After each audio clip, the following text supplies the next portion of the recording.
좋은 아침입니다. 마태복음 9장 9절에서 13절 말씀 보도록 하겠습니다. 9절 예수께서 그곳을 떠나 지나가시다가 마태라 하는 사람이 세간에 앉아 있는 것을 보시고 이르시되 나를 따르라 하시니 일어나 따르니라. 자, 예수님께서 지나가시다가 세관에 있는 세리 마태를 보시고는 나를 따르라 이렇게 말씀하셨습니다. 그러자 그는 그 자리에서 바로 또 일어나서 예수님을 따르고 있습니다. 짧은 한 절에 나온 내용이지만 대단히 중요한 의미들을 가지고 있습니다. 사실 당시 세금 징수는 국가가 아니라 세금 청부업자를 통해서 이루어지게 되었습니다. 로마가 할당한 세금만 잘 거두어내면 세금 청부업자로서 선정이 되고 이 선정한 사람은 로마에서 그 책정한 금액 그 이상을 거둬서 자기가 알아서 쓰는 그런 구조였습니다. 이 때문에 이들은 정말 가난한 민족의 착취자요. 또 이 나라를 통치하는 식민 지배의 동조자이기 때문에 민족의 방력자이기도 했습니다.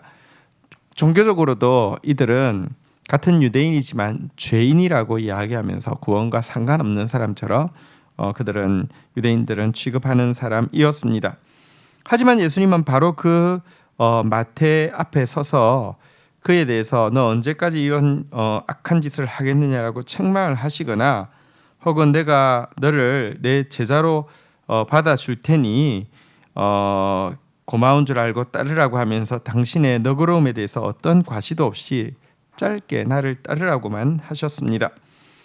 하진 이때 그가 따랐는데요. 이것도 사실 보통 일이 아니죠. 사실은 이 사람 세리였던 이 사람이 예수를 따르게 되었지만 과거에 전적이 세리였다는 사실만으로도 계속 꼬리표처럼 죄인이라고 불리워질 것이 염려가 되어서인지 병행 본문인 이 다른 성경에서는 다 이름을 밝히지 않고 레위라는 별명으로만 부르고 있습니다. 아마도 레위 지파였던 것 같습니다.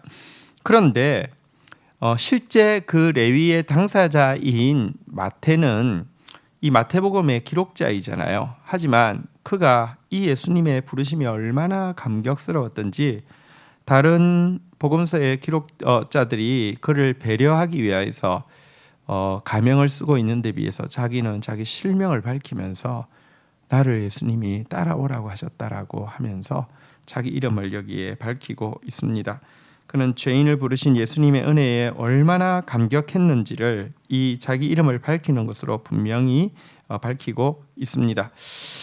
자, 예수님의 특기는요, 죄인을 부르시는 것입니다. 죄인을 용납하시는 것입니다. 그리고 죄인을 새롭게 하시는 것입니다. 오늘도 예수님은 우리의 꼴이 어떻든지 상관없이 범죄한 우리를 조건 없이 부르시고요. 그 음성에 응답하고 나아가기만 하면 정말 너그럽게 받아주시고 가장 가치 있는 인생을 살 수 있도록 변화시켜 주시는 분이십니다. 자, 이제 10절 보도록 하겠습니다.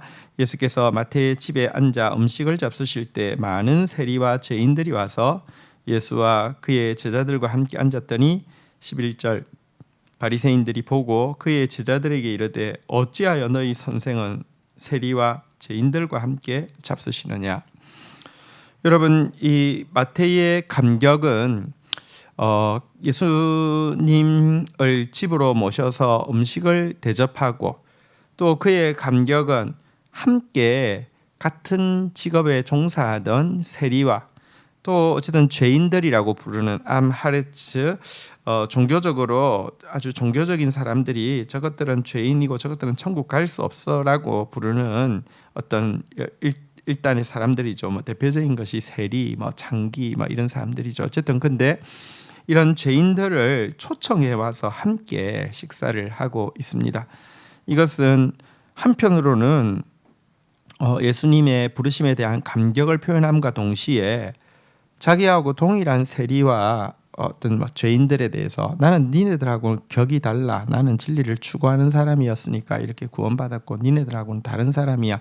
이런 마음이 있었으면 자기 과거의 전적을 감추기 위해서라도 이런 사람들은 부르지 않았겠죠. 근데 이런 사람을 불렀다는 것은 정말 자기가 죄인이라는 사실에 대해서 깊이 공감하고 있고 자기처럼 멸시받고 자기처럼 고민하고 있는 사람들에 대해서 정말 그 연민하는 마음이 있다는 것도 잘 보여주고 있습니다. 이것이 구원받은 사람의 진정한 마음이죠.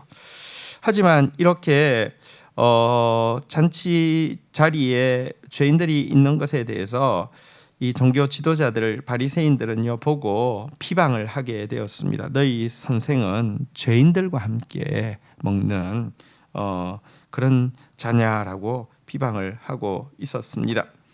하지만 예수님은 이 비방 받기를 기꺼이 감수하셨습니다. 예수님은 의인을 부르러 온 것이 아니라 죄인을 부르러 오셨고요.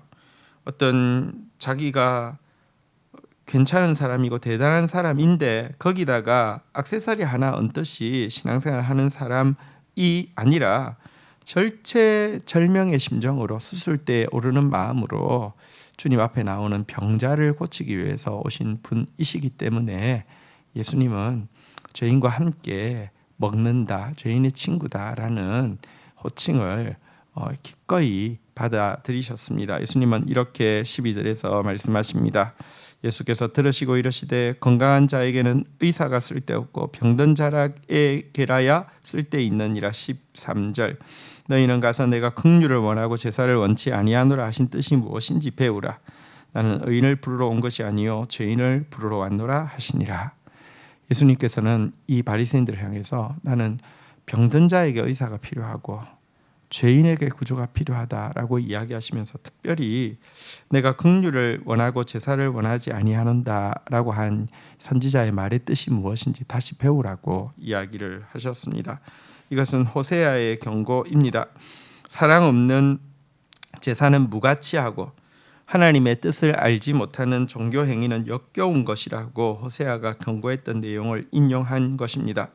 아무리 성경을 연구하고 아무리 종교 의식을 열심히 지키고 있다 할지라도 사랑과 긍휼이 없다면 그것은 하나님의 뜻을 전혀 깨닫지 못한 그냥 죽은 종교 의식에 지나지 않습니다.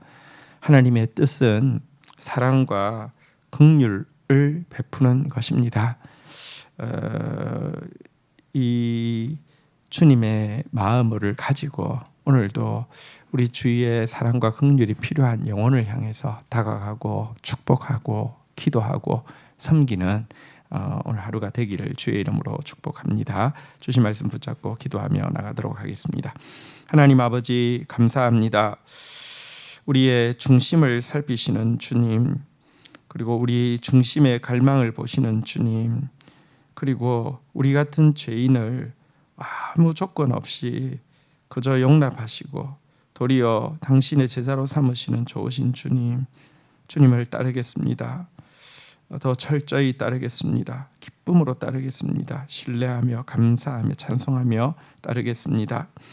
주님, 오늘 이 마태가 이 부름받은 감격 앞에서 자기의 실명을 밝히고 또 함께 죄인된 다른 세리들을 초청하여서 그들에게도 이와 같은 구원의 감격이 있기를 바라는 마음으로 함께하는 이 모습을 보게 됩니다. 우리가 구원받은 죄인입니다.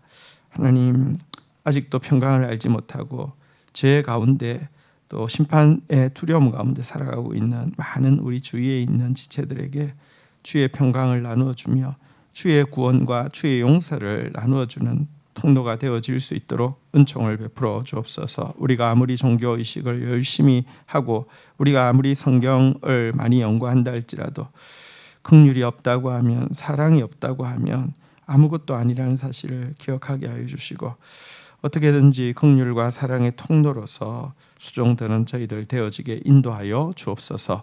예수 그리스도의 이름으로 기도 올립니다. 아멘.